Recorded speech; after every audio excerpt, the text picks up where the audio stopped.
وَأَنَّا لَمَسْنَا السَّمَاءَ فَوَجَدْنَاهَا مُلِئَتْ حَرَسًا شَدِيدًا وَشُهُبًا. And that we tried to pry the secrets of the heaven, but we found it full of terrible guards and shooting meteors. وَأَنَّا كُنَّا نَقْعُدُ مِنْهَا مَقَاعِدَ لِلسَّمْعِ فَمَنْ يَسْتَمِعِ الْآنَ يَجِدْ لَهُ شِهَابًا رَصَدًا. And that we would take up stations in the heaven to try to hear, but anyone who now attempts to listen finds a shooting meteor in wait for him. 9. This is the reason why these jinn were now out searching as to what particularly had happened or was going to happen on the earth, which had necessitated strict security measures against eavesdropping so that they were driven away from wherever they tried to eavesdrop in any way. وَأَنَّا لَا نَدْرِي أَشَرٌّ أُرِيدَ بِمَنْ فِي الْأَرْضِ أَمْ أَرَادَ بِهِمْ رَبُّهُمْ رَشَدًا. And that we do not know whether evil is intended for those on the earth, or whether their Lord intends to direct them to the right way.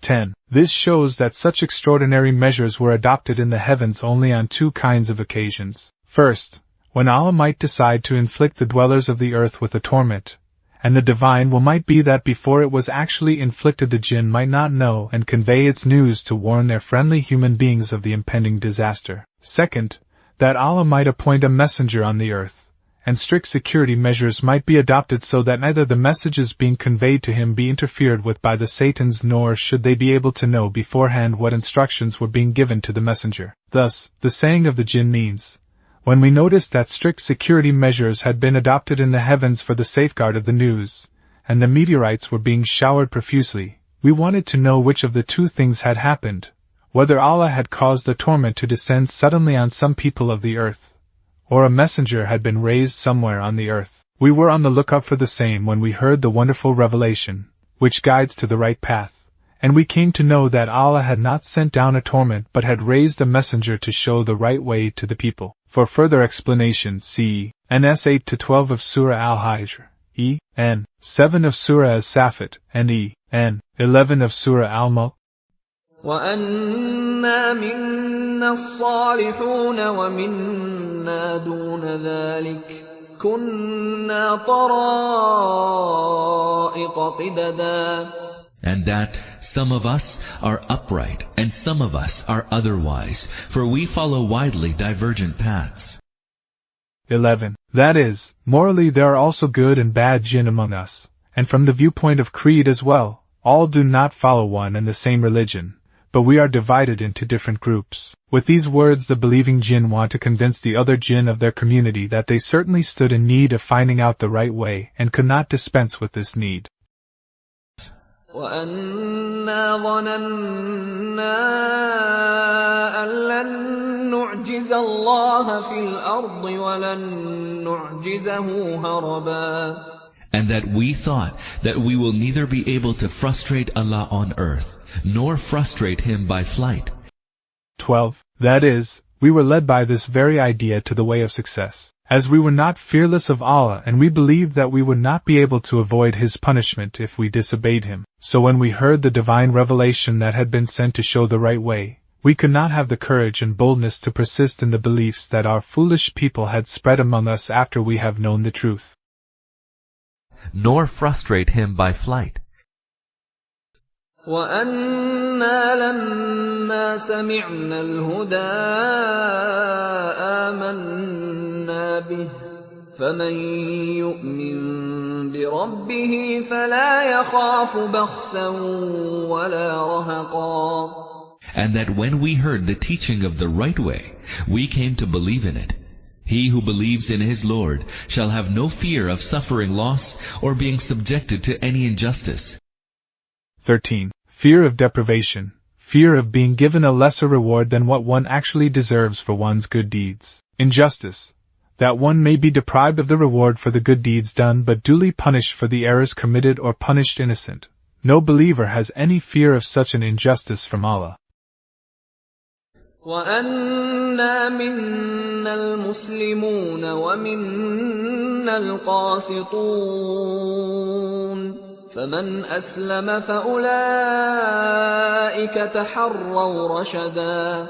And that among us some are Muslims, those who have submitted to Allah, and some of us are deviant, so those who became Muslims found the right course.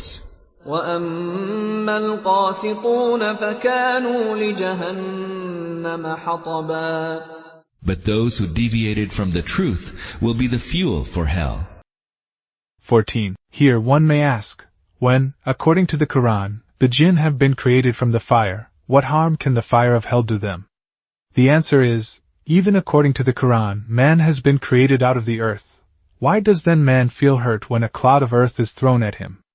The truth is that although the whole body of man has been made from the earthly substances, when a living man of flesh and blood is molded from them, he becomes an entirely different thing from those substances. Then other things made from the same substances become a means of causing harm to him. Likewise, although the jinn have also been created from the fire, when a living and sentient creation has been made from it, the same fire becomes a means of causing harm and hurt for it. For further explanation, see N. 15 of Surah Ar-Rahman. وَأَن لَّوْ اسْتَقَامُوا عَلَى الطَّرِيقَةِ لَأَسْقَيْنَاهُم مَّاءً غَدَقًا. If people were to keep firmly to the right way, we would have vouchsafed them abundant rain. 15. The conversation of the jinn having come to an end, with this begins the speech of Allah. 16. This is the same thing as has been said in Surah N, ayats 10 to 11. Seek forgiveness of Allah. He will send abundant rains for you from heaven. For explanation, see N. 12 of Surah N. Abundance of water has been used for abundance of blessings metaphorically for human life, and habitations also depend on water. Without water there can be no human settlement, nor can man's basic needs be fulfilled, nor his industries work and prosper. 11. لِنَفْتِنَهُمْ فِيهِ وَمَن يُعْرِضْ عَن ذِكْرِ رَبِّهِ يَسْلُكْهُ عَذَابًا صَعَدًا. So that we might try them through this bounty. Whoso turns away from the remembrance of his Lord, he will cause him to suffer a grievous chastisement. 17. We might try them by that blessing. We might see whether they remain grateful after having received the blessing or not, and whether they put our blessing to right use or not. 18. Turns away from the remembrance of his Lord means that one may reject the advice and admonition sent down by Allah, or one may disdain giving ear to Allah's remembrance, or one may turn away from his worship. وَأَنَّ الْمَسَاجِدَ لِلَّهِ فَلَا تَدْعُوا مَعَ اللَّهِ أَحَدًا. And that mosques belong to Allah, so do not invoke anyone with Him. 19. The commentators generally have taken mosques to mean the places of worship. Accordingly, the verse means, none should be associated in the worship of Allah in the places of worship. Hassan Basri says, the entire earth is a place of worship, and the verse means to say, polytheism ought not to be committed anywhere on God's earth. He has reasoned out this meaning from the prophets, peace be upon him. Hadith. For me the entire earth has been made a place of worship and a means of obtaining purity. Sayyid bin Jubair has interpreted masajid to imply the parts of the body on which one prostrates oneself, i.e., the hands, the knees, toes, and forehead. According to this explanation, the verse means, these limbs have been made by Allah. No one should prostrate oneself on these before anyone other than Allah. وَأَنَّهُ لَمَّا قَامَ عَبْدُ اللَّهِ يَدْعُوهُ كَادُوا يَكُونُونَ عَلَيْهِ لِبَدًا. And when Allah's servant stood up to call on him, they well nigh swarmed him. 20. Servant of Allah, the Prophet, peace be upon him.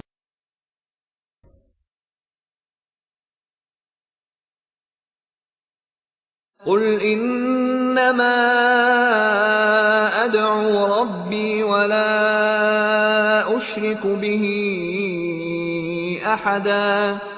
Say, O Prophet, I call on my Lord alone, and I do not associate aught with him in his divinity. 21. That is, to call upon Allah is no objectionable thing, which may so provoke the people. The evil thing, however, is that one should associate another with Allah in His divinity, and this I never do. This is done by those who mob and surround me when they hear God mentioned by me. قل إني لا أملك لكم ضرا ولا رشدا. Say, surely neither it is in my power to hurt you, nor to bring you to the right way. قل إني لن يجيرني من الله أحد ولن أجد من دونه ملتحدا. Say, none can protect me from Allah, nor can I find a refuge apart from Him. إلا بلاغا من الله ورسالاته ومن يعص الله ورسوله فإن له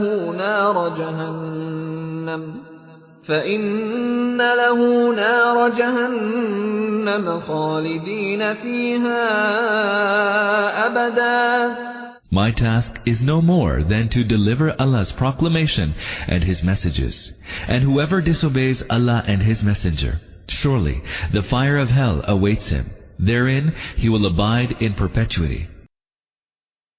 22 That is, I do not claim to have any share or role in the Godhead of Allah, nor that I possess any power in making or marring the people's destinies. I am only a messenger, and the mission that has been entrusted to me is no more than that I should convey the messages of Allah to you. As for the powers of Godhead, they wholly belong to Allah. Not to speak of benefiting or harming others, I do not have the power to cause good or harm even to myself. If I disobey Allah, I cannot seek and have refuge anywhere from His punishment, and I have no helper and protector beside Allah. For further explanation, see N. 7 of Surah Ash-Shura.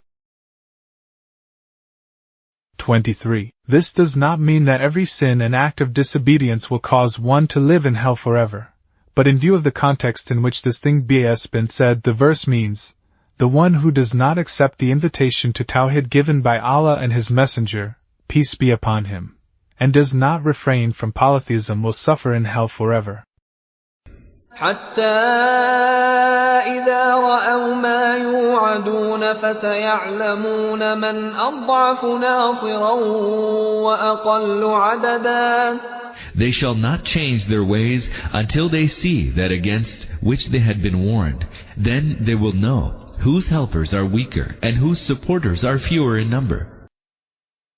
24. The background of this verse is that those of the Quraysh who used to mob and surround the Prophet, peace be upon him, as soon as they heard his invitation calling to Allah, were under the delusion that they had a strong band at their back and that the Prophet, peace be upon him, had only a handful of men with him, and therefore they would easily overwhelm him. At this it is being said, today these people find the Messenger, peace be upon him, helpless and friendless, and they themselves supported and strengthened by great hosts, and, therefore, feel encouraged and emboldened to suppress the invitation to the truth. But when the evil time with which they are being threatened comes, they will know who in fact is helpless and friendless. قل إن أدري أقريب ما توعدون أم يجعل له ربي أمدا. Say, I know not whether what you are promised is near, or whether my Lord will prolong its term. 25. The style itself shows that this is an answer which has been given without citing the question. Probably, hearing what has been said above, the opponents might have asked mockingly and tauntingly, when will the time come with which you are threatening us? In response, the Prophet, peace be upon him, was commanded to say, the time will certainly come, but I have not been told the date of its coming. Allah alone knows whether it will come soon or whether a distant term has been set for it. عالم الغيب فلا يظهر على غيبه أحدا. He is the knower of the unseen, and He does not disclose His unseen to anyone. 26. That is, the knowledge of the unseen entirely rests with Allah. He does not give the whole of this knowledge to anyone. إلا من ارتضى من رسول فإنه يسلك من بين يديه ومن خلفه رصدا. other than to a messenger whom he chooses for the bestowal of any part of the knowledge of the unseen, whereafter he appoints guards who go before him and behind him. 27. That is, the messenger, peace be upon him, by himself is no knower of the unseen, but when Allah chooses him to perform the mission of prophethood, He grants him the knowledge of those of the unseen truths which He is pleased to grant. 28. Guards, angels, that is, when Allah sends down the knowledge of the unseen realities to the messenger, peace be upon him, by revelation, He appoints angels on every side to safeguard it so that the knowledge reaches the messenger in a safe condition, free from any kind of adulteration. This is the same thing which has been expressed in verses 8 to 9 above, saying, after the appointment of the messenger, peace be upon him, the jinn found that all the doors to the heavens had been closed. And they noticed that strict security measures had been adopted because of which no room had been left for them to eavesdrop. لِيَعْلَمَ أَن قَدْ أَبْلَغُوا رِسَالَاتِ رَبِّهِمْ وَأَحَاطَ بِمَا لَدَيْهِمْ وَأَحْصَى كُلَّ شَيْءٍ عَدَدًا, so that he may know that they have delivered the messages of their Lord. He encompasses in His knowledge their surroundings and keeps account of all things. 29. This can have three meanings.